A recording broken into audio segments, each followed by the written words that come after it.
Kami memuji Engkau ya Tuhan, oleh karena kasih setiamu terus-menerus ada dalam kehidupan kami. Hari ini kami ada di sini dalam jumpa bersama dengan Tuhan. Ini ingin mendengarkan Tuhan bicarakan kepada kami melalui sabda-Mu yang tertulis. Dan biarlah Roh Kudus berkarya di dalam diri kami, supaya firman yang tertulis dapat kami pahami secara baik, lalu kami lakukan dalam kehidupan kami setiap hari. Terpujilah nama-Mu ya Tuhan, pimpin hamba-Mu supaya hamba-Mu beroleh kelayakan menyampaikan renungan firman. Di dalam nama Tuhan kami Yesus Kristus kami berdoa dan bersyukur kepada Bapa di surga. Amin. Amin.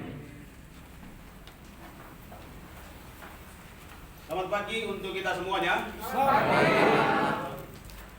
Hari ini saya kembali lagi mendapat sebuah peluang untuk menyampaikan renungan di tempat ini. K itu singkatan dari Kejadian, M itu singkatan dari Matius. Jadi kita akan membaca K2:15 dan M28:19.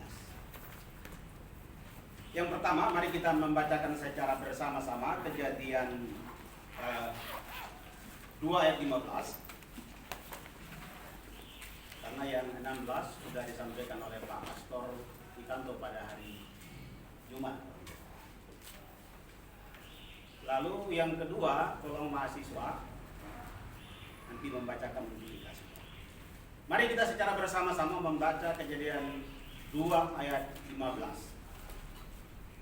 1, 2, ya. Tuhan Allah mengambil manusia itu Dan menempatkannya dalam Eden untuk mengusahakan dan memelihara taman itu. Matius 28 ayat 19, silakan mahasiswa.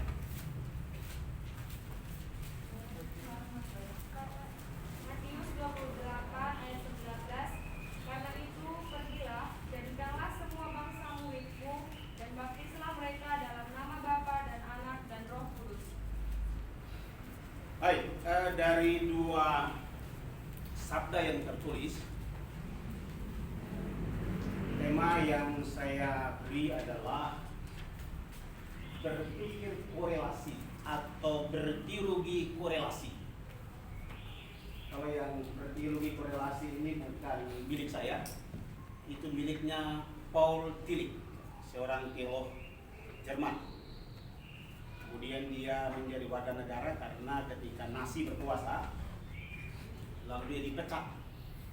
Kemudian temannya meminta ke Amerika, dan di Amerika dia berkarya luar biasa dan memang dia menjadi seorang pendeta yang terkenal dalam disiplin ilmu teologi sistematika.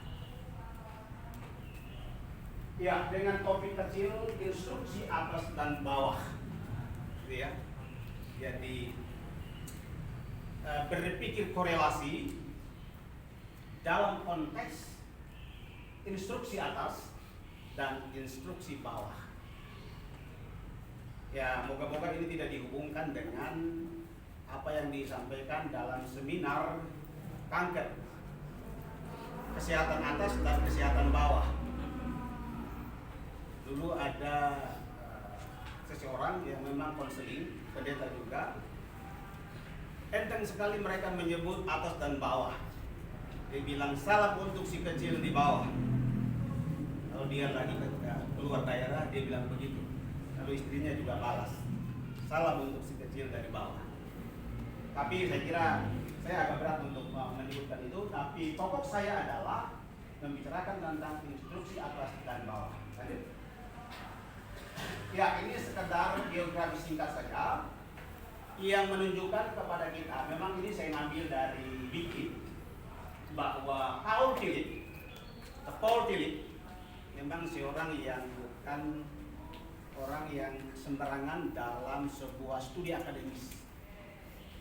Siapa yang tidak kenal para teolog, siapa yang tidak kenal dengan Tübingen atau sekolah-sekolah terkenal di Jerman? Saya sendiri ya hanya hidup di Jakarta begitu. Tetapi saya membaca di literatur, para teolog-teolog yang terkenal memang kebanyakan dari Tübingen, kalau Jerman. Jadi ini memberi informasi kepada kita bahwa teolog ini memang dia punya kelebihan dalam pemikiran-pemikiran yang brilian. Nanti dia menjadi populer setelah dia ada di Amerika. Mengapa? Karena memang negara Amerika memberi dukungan yang baik. Kalau di Jerman pada saat itu ada Nazi, sehingga dia tidak bebas. Ya, lanjut. Ya, ini sekedar tempat di mana dia studi. Ada Berlin, Tübingen, Halle, Breslau. Ya, ini tempat-tempat kalau Bapak yang sudah pernah ke sana, saya kira ini tempat-tempat yang ya punya wibawa dalam persoalan akademis. Katakanlah kalau Jakarta, orang bilang STT Jakarta, orang tidak tahu. STT Jakarta. Kira STT lain juga ada, tapi kalau sebut STT Jakarta, saya kira orang-orang Indonesia tahu. Ya, kemudian setelah mendapat gelar doktor, dia menjadi pendeta gereja Lutheran. Jadi dia seorang teolog sistematika, tetapi dari gereja Lutheran. Kalau di Indonesia ada HKBP.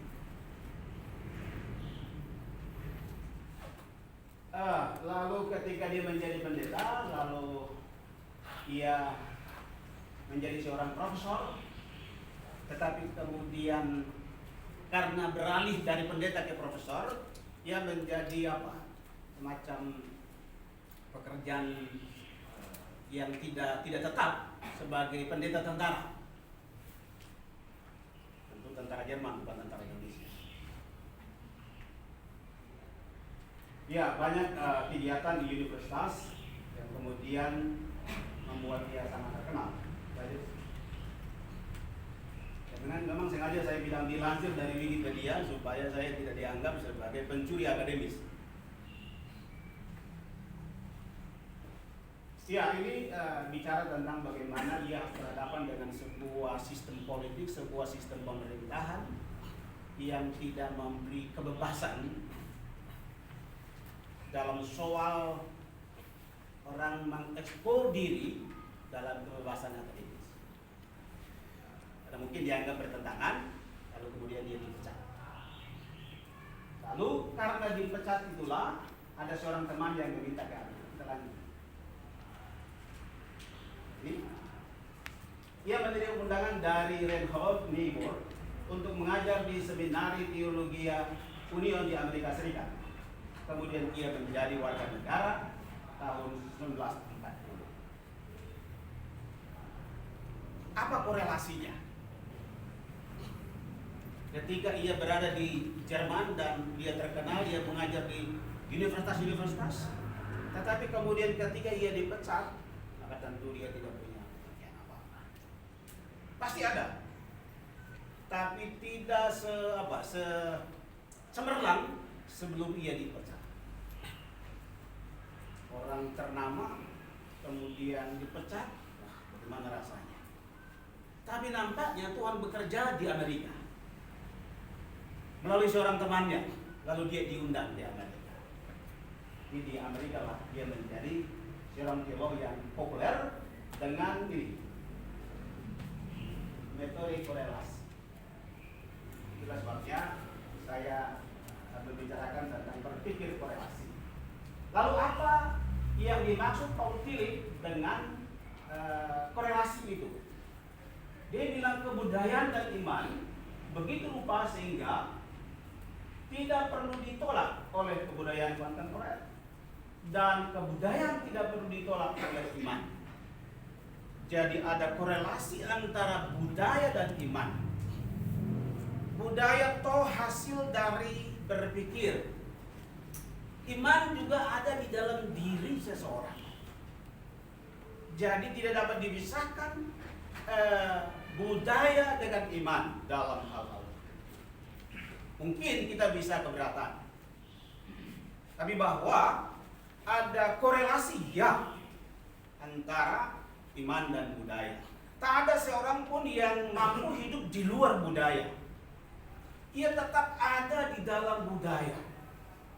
Kalau ia berada di luar budaya, mungkin dia sudah menjadi malaikat. Tetapi selama ada di dunia ini, tetap orang berada di dalam budaya. Lanjut. Ya, ini saya sengaja mengambil hal-hal yang secara kontekstual ada di sekitar kita. Saya ngambil ini ya, pohon sirih. Di YouTube saya membuat sebuah pertanyaan. Coba tebak. Kira-kira pohon apa yang menopang daun sirih ini? Pohon cemara. Pohon sirih. Pohon cemara. Lalu ada yang bilang pohon pisang. Saya bilang bukan. Saya sengaja membiarkan bukan. Rupanya itu melonjak menjadi hampir 2000.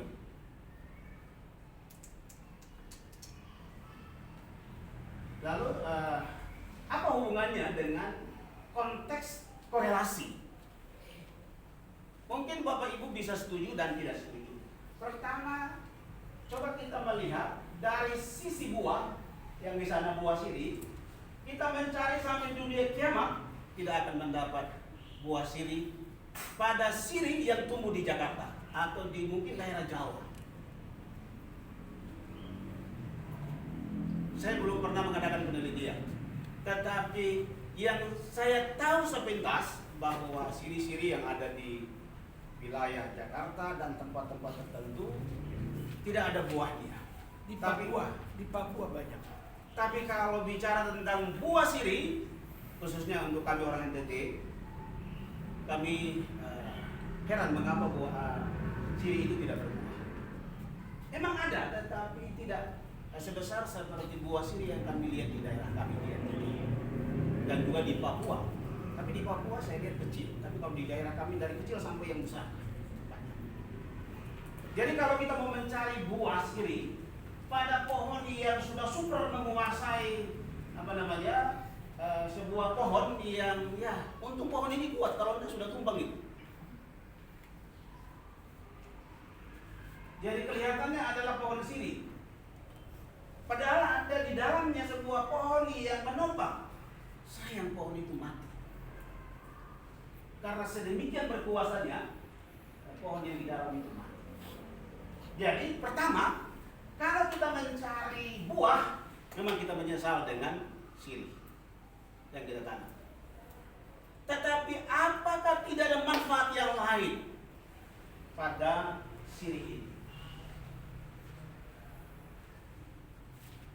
Kita lihat di sini daun sirih. Apakah dia berguna? Setelah saya belajar, karena kebetulan akhir-akhir ini mulai Agustus itu saya belajar tentang dunia stek dan cangkok. Saya juga tidak tahu mengapa saya tertarik untuk itu. Sampai-sampai saya membuat bonsai untuk pisang. Pisang. Jadi ada dua pisang di rumah saya yang saya bonsai. Pohonnya. Ya, dan ternyata yang berhasil juga. Itu pohon yang saya tanam di lahan orang, lalu kemudian usul RT untuk ditebang. Lalu muncul anakannya, saya ngambil. Lalu secara keilmuannya saya dapat di mana? Saya dapat dari YouTube. Kadang saya bilang ke mahasiswa, kalau kita tidak menggunakan YouTube untuk sumber-sumber belajar, sebenarnya kita ini orang kasihan. Karena apa? Kita tidak mampu menggunakan YouTube sebagai sumber-sumber belajar. Jadi saya belajar dari YouTube. Kadang tetangga, Pak lagi buat apa aja? Saya bilang ya saya lagi kreasi inovasi pikiran saya dengan YouTube ini. Jadi YouTube ternyata memberi pengaruh secara global di seluruh dunia untuk orang berlomba-lomba dalam hal-hal ide. Aku kemarin ke tempat pemakaman di daerah Bekasi. Saya lupa itu. Lalu saudara saya menegur, saya cari sesuatu karena tidak dapat, ya saya rekamlah Saya rekam sesuatu yang memang bermanfaat, yaitu hama pada tanaman. Jadi rupanya kalau kita menggunakan YouTube, itu kita kreasi kita, inovasi kita itu semakin lemah. Kemarin ada pertanyaan dari Pak Pastor, ini pohon apa? Pak Pastor, saya tidak tahu pohon itu. Tapi pohon itu dia punya manfaat. Jadi bersyukurlah di tempat kita ada banyak pohon, tapi nanti kita. Nah, jadi kalau kita mau lihat ada kegunaan pada daun itu. Saya belajar bahwa daun itu bisa dipakai sebagai pestisida untuk semprot hama tanaman, tetapi dia harus dibuat menjadi pupuk cair. Nah, kalau pupuk cair itu saya sudah sedikit ada ilmunya untuk membuat pupuk cair gitu, untuk tumbuh-tumbuhan. Mengapa begitu? Yaitu mandat dari Tuhan. Pelihara dan usahakan taman ini. Tuhan Allah mengambil manusia itu dan menempatnya dalam taman Eden untuk mengusahakan dan memelihara. Untuk mengusahakan dan memelihara. Sehingga saya bilang mungkin teman-teman kaget melihat saya, mengapa seorang dosen teologi kok sekarang kecenderungannya lebih kepada hal-hal yang ke arah tanaman. Lalu saya bilang di situ, saya sedang melaksanakan apa yang diamanatkan dalam K215. Mengapa saya pakai istilah itu? Karena saya bergerak secara umum, tidak hanya untuk Kristen, tetapi juga untuk orang-orang yang tidak seiman. Saya banyak teman, gitu ya. Saya banyak gara-gara itu saya banyak teman.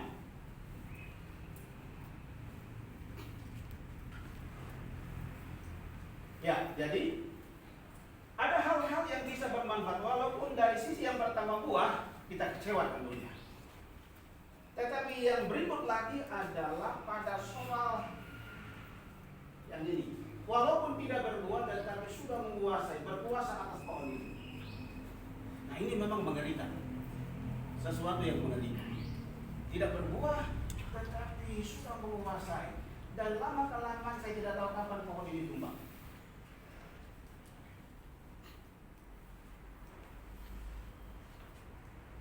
Saya tidak menerjemahkan lebih lanjut. Mari kita pahami secara sendiri.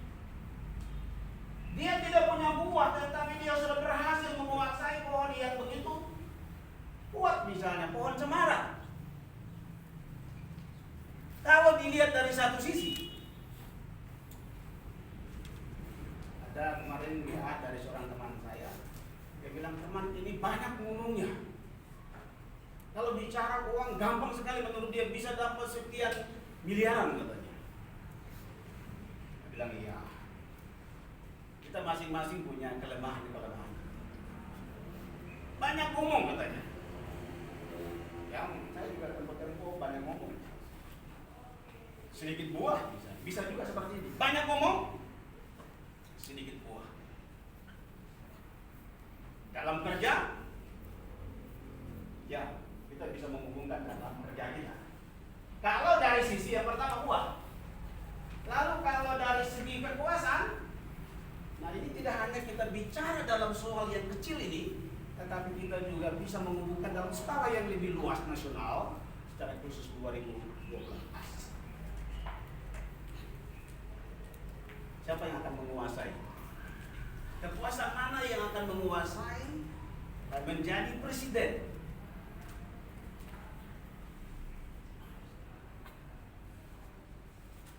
Mudah-mudahan ya tetap orang-orang seperti Jokowi. Kalau tidak saya melihat ada yang tapi ya mudah-mudahan tidak menuju ke sana lah. Ya, lalu ini ya, potensi tanaman dalam menyerap CO2 dan CO untuk menguasai dampak pemanasan global dunia. Jadi bersyukurlah ada tanaman-tanaman di tempat ini sehingga kita tidak terlalu merasa kepanasan.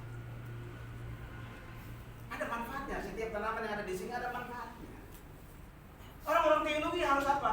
Harus belajar. Jangan hanya urusan dengan Alkitab, tetapi juga belajar ilmu-ilmu yang lain supaya kita apa? Kita Kita tahu sedikit. Misalnya ketika kita buang gas beracun begitu ya di mulut bawah,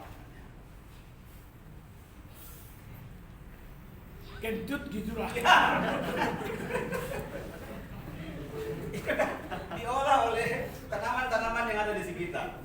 Apalagi kalau ada fui, misalnya asap rokok ya. Rokok itu kadang-kadang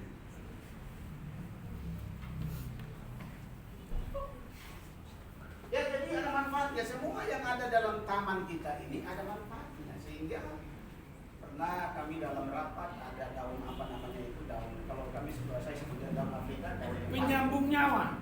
penyambung nyawa. Pas sekali, tetapi Pak Sinaga, siapa Sinaga begitu saya lupa namanya. Kolonel. Ya, beliau bilang kalau makan itu secara kontinu kita tidak ubanan. Jadi saya bilang saya terlambat makan daun itu. Kalau saya rajin makan itu, atau mungkin saya tidak ubanan. Lalu Pak Akson rajin makan itu. Lalu saya bilang, Pak, sudah berubah kan? Dia bilang tidak ada perubahan. Berarti Bapak terlambat makan itu. Ada manfaat. Tetapi katanya ada hubungan juga dengan darah tinggi. Sehingga waktu saya di Ambon, saya bilang, Pak, tolong yang punya rumah saya bilang tolong Pak potong satu batang saja, saya bawa ke Jakarta. Padahal di Jakarta banyak sekali. Karena saya tidak tahu kalau di Jakarta itu ada pohon-pohon itu. Oke, jadi semua punya kontribusi. Ini secara rohani bisa juga kita renungkan untuk diri kita.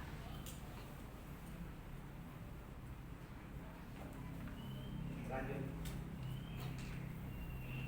Ya, ini yang tadi saya bilang ya, kalau ada hama seperti ini, kita semprot pakai daun sirih, lalu jadikan apa? Pupuk cair dulu baru semprot.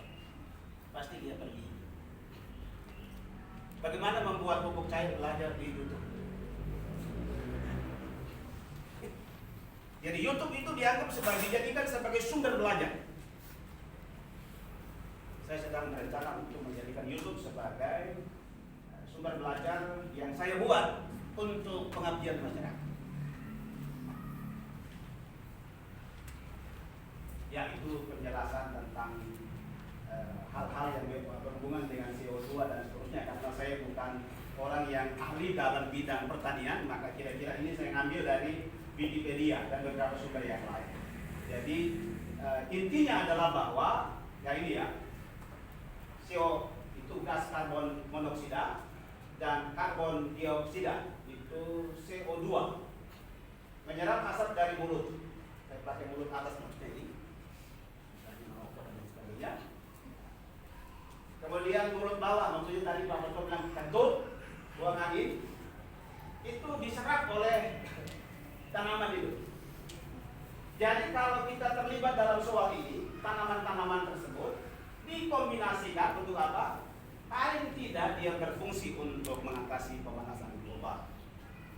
Khususnya di tempat kita. Sehingga di tempat saya tanam beberapa tanaman yang stek dan lain sebagainya. Jadi sekarang orang melihat saya seperti apa? Pemulung begitu. Saya kalau lihat sesuatu di jalan yang bermanfaat, saya akan ambil.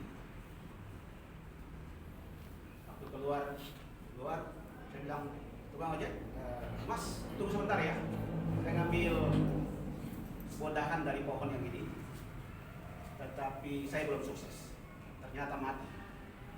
Lalu saya coba review, ternyata tanah yang saya pakai belum cocok. Tentunya pohon itu juga pohon yang punya nilai ekonomis. Mangga juga.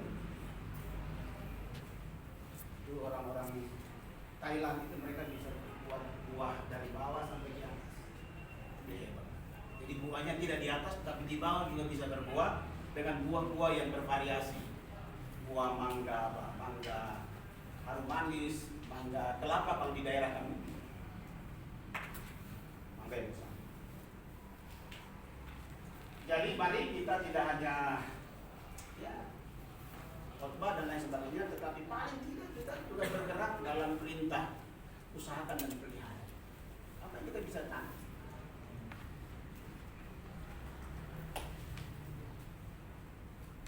Ya, ini kegiatan di rumah. Saya sedang belajar tentang tanaman yang dikerdilkan, dipendekkan, dibonsai untuk hiasan maupun berbuah lebih cepat. Jadi Suatu saat dalam perjalanan saya dialog dengan tukang gojek, karena saya kawan gojek karena setiap hari langganan saya itu. Saya bilang, Mas, bagaimana cara nanam pohon mangga yang dari biji itu? Wah, Mas, kalau Mas tanam itu sampai mati juga belum panen hasilnya. Jadi Mas tanam untuk orang lain. Oh gitu ya, karena saya sudah tahu. Artinya kalau kita tanam itu kita bisa stek lagi pada mangga yang sudah berbuah, maka dia akan berbuah. Ada namanya susu stek, cangkok susu.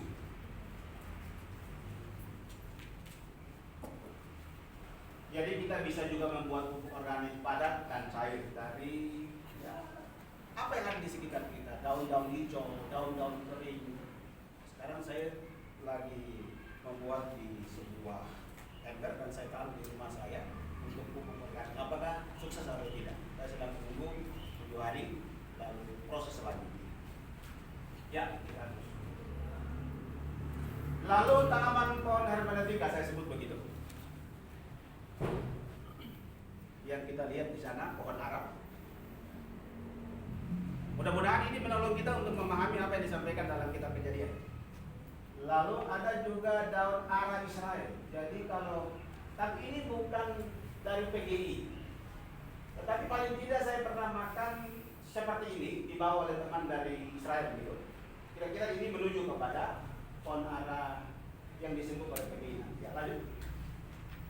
Yang ini daunnya kecil, sehingga kalau Adam dan Hawa misalnya mengambil daun itu untuk menutup bagian bawah dan bagian atas, saya kira butuh daun ini beberapa. Ini ada berapa banyak? Kalau Hawanya badannya besar ya butuh daun yang banyak.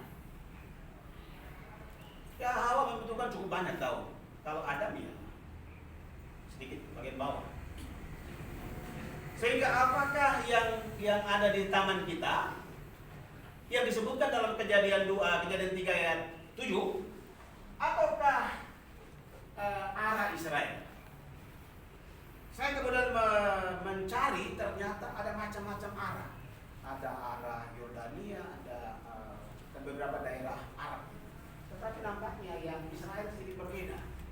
Saya belum ke sana, tetapi saya lebih meyakini apa yang disampaikan oleh tim PGI. Ini sedang dialog untuk pohon ara yang Israel, pohon ara Israel. Dan ternyata pohon ara Israel berbeda dengan pohon ara yang kita. Jadi pertanyaannya, apakah yang ini yang dipakai untuk menutupi ketelanjangan Adam dan Hawa, atau arah yang ada di condet? Tentu daun yang lebar, toh. Betul. Tapi bagaimana itu ada di Timur Tengah sana? Saya tidak tahu, Bapak, mohon maaf kalau saya bertanya. Pohon ara ini kira-kira diambil dari mana, Bapak? Dari sana, Timur Tengah. Dari Timur Tengah. Ya, artinya kalau benar dari Timur Tengah, maka kita bisa menyatakan bahwa paling tidak, karena saya budaya sungkan bertanya kepada orang tua, jadi saya begitu. Paling tidak yang di sana yang mungkin bisa diambil untuk menutupi keterangan. Ya, ini kecil, ini butuh waktu yang lama untuk membuat cawat.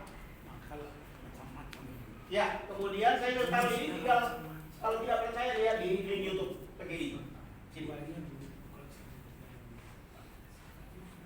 Ayo. Ya, ini buahnya dari PGI. Mentah bisa dimakan juga. Lanjut. Apa korelasinya? Membantu kita memahami tindakan manusia pertama, Adam dan Hawa mengambil daun ara, menutupi ketelanjangan mereka. Jadi daun ara seperti yang mana? Apakah yang tumbuh di halaman kita, contoh Asi, atau kebun pegi, atau ada ara yang lain? Kita butuh sebuah penelitian. Ayo. Ya, lalu suatu saat, jadi mohon maaf teman-teman, ini Bapak tulis itu mungkin dipakai tinta permanen begitu. Kemudian di atas juga karena saya sering mengajar di atas, ada papan-papan yang kalau dibersihkan ya kurang bersih begitu. Lalu saya duduk berpikir, kalau saya menangani ini apa korelasinya? korelasinya apa sehingga saya bisa membersihkan papan tulis itu. Lalu saya berpikir ke mutu. Ini kan juga fasilitas ini, papan tulis fasilitas. Maka saya bilang papan tulis ini perlu dijaga mutunya. Kemudian saya ngambil dinar. Lalu ada mahasiswa bilang, Pak, sini kami yang membersihkan. Saya bilang, jangan, biarkan saya membersihkan. Maksudnya apa? Gelar apapun yang ada pada kita tidak harus membuat kita menyombongkan diri untuk melakukan sesuatu yang saya sebut dengan hamba inkarnasi. Lalu saya ke atas, kemudian saya membersihkan lagi bagian atas. Beberapa, ada 2 kalau tidak salah. Kebetulan ada thinner di tempat saya yang pernah saya pakai untuk membersihkan papan yang ada di ruang kedua sebelum Pak Uli. Lalu saya bersihkan. Jadi memang kita harus apa? Belajar menghamba. Suatu saat ada pertanyaan ke saya, Pak, kok pendeta ini selesai khotbah keluar, dia bilang, kebetulan dibagikan makanan, dia bilang, tolong majelis bawa makanan saya dengan toga saya ke mobil. Waduh, saya bilang ini ngeri banget. Sebenarnya kan bisa dibawa sendiri, makanan dan toga itu bisa dibawa sendiri, tidak harus perintah orang lain. Maka kalau saya selesai ngajar, ada mahasiswa yang ingin membawa tas, saya bilang tidak usah, saya bawa sendiri. Jadi kita harus apa? Karena tidak dalam arti menjadi manusia lain, tetapi kita belajar dari Yesus menjadi manusia itu, kita harus belajar untuk apa? Turun ke bawah. Mungkin tidak hanya di bawah dulu, saya juga pernah dengan mahasiswa itu membersihkan kamar mandi itu, tapi turun ke dalam itu lalu membersihkan. Apakah itu kemudian membuat wibawa saya turun? Saya bilang tidak. Saya selalu berkata, DTH itu dokter tapi hamba, master itu magister tetapi hamba. Ya mungkin dalam soal-soal lain sedikit saya sombong dan lain sebagainya, karena itu terjadi kan. Nah ini memberi pembentukan karakter kepada para mahasiswa supaya tetap menjaga diri kita sebagai hamba. Bukan bos loh. Kalau pendeta yang tadi itu bos, menunjukkan dia bos. Maka Pak Yakob Kematala bilang, jangan kita menjadi hamba Tuhan mental bos karena kerjanya suka memerintah. Tetapi juga jangan mental kuli karena bisa juga diperintah-perintah. Saya bilang benar juga ini. Ya, tetapi tidak tahu dia suka. Ya. Lalu ini saya tidak tahu ada korelasi enggak. Ini ada yang mengertikan, mungkin bapak-bapak dari perusahaan paling mengerti. Gitu ya. Ini bahasa taksan atau bahasa apa begitu. Ini bahasa komputer. Saya juga tidak banyak mengerti. Hanya mengerti sedikit-sedikit. Iya.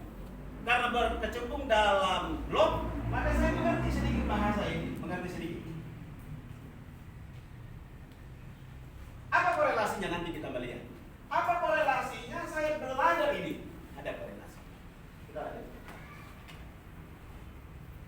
Ya, ini HTML adalah bahasa yang digunakan untuk membuat halaman web. Lalu apa itu HTML? Hyper Markup Language. Jadi HTML. Jadi biasa bahasa program, biasa dipakai di dalam dunia website. Kebetulan saya berkecimpung dalam dunia blogspot. Itu kita bebas untuk mengedit. Tapi kalau di bagian lain ada sih. Tadi. Ya. Lalu di mana kontribusinya di atas? Bahasa-bahasa yang saya mengerti itu dari bahasa yang tadi di atas itu menolong saya untuk yang bagian atas itu, tombol navigasi atau header website di atas. Ini website dari SPM. Jadi belajar sedikit mengerti, ternyata itu menolong saya untuk menata yang bagian atas. Karena waktu kita sewa Di atas itu ya memang ada, tetapi kita harus tambahkan lagi. Jadi ternyata apa yang saya geluti, oh ada manfaatnya rupanya. Ada manfaatnya untuk dunia di mana saya kerja. Lanjut.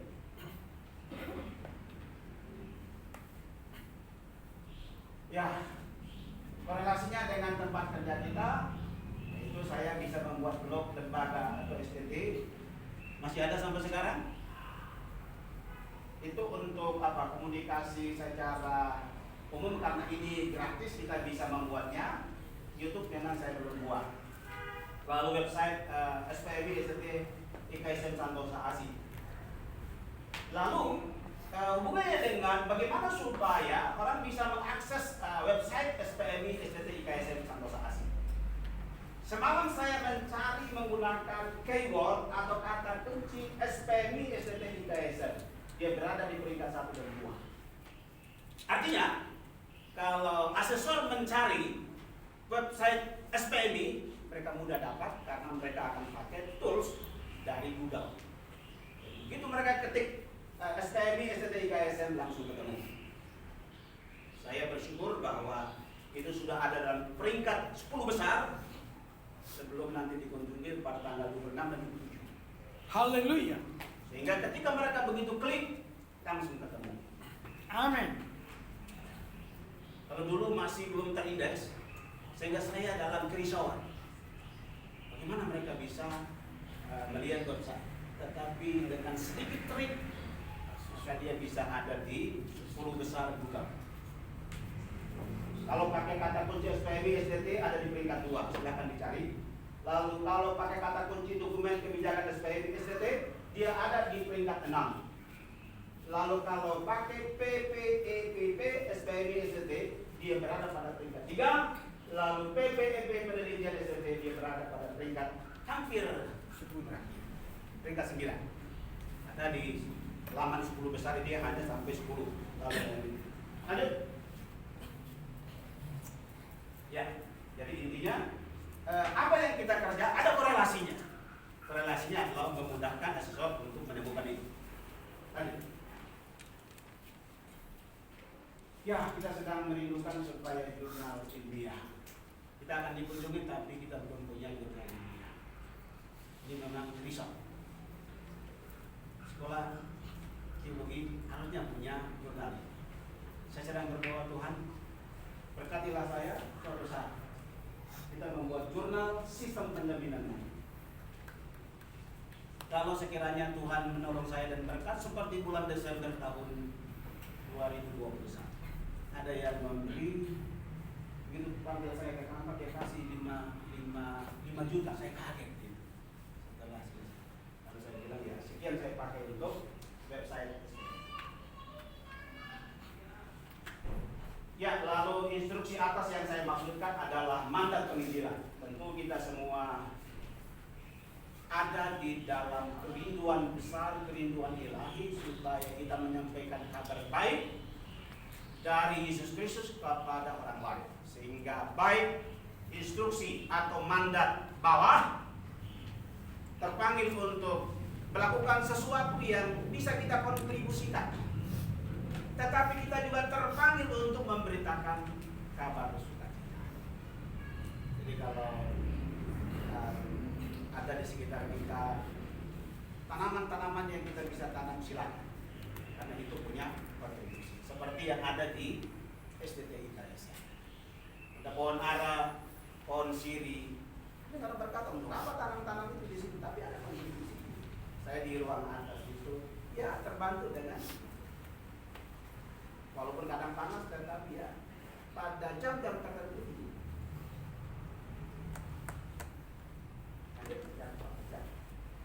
Ya ini tadi saya sudah sampaikan. Selamat berpikir dan bertindak berrelasi dalam diskusi atas dan bawah Tuhan memberkati. Amin.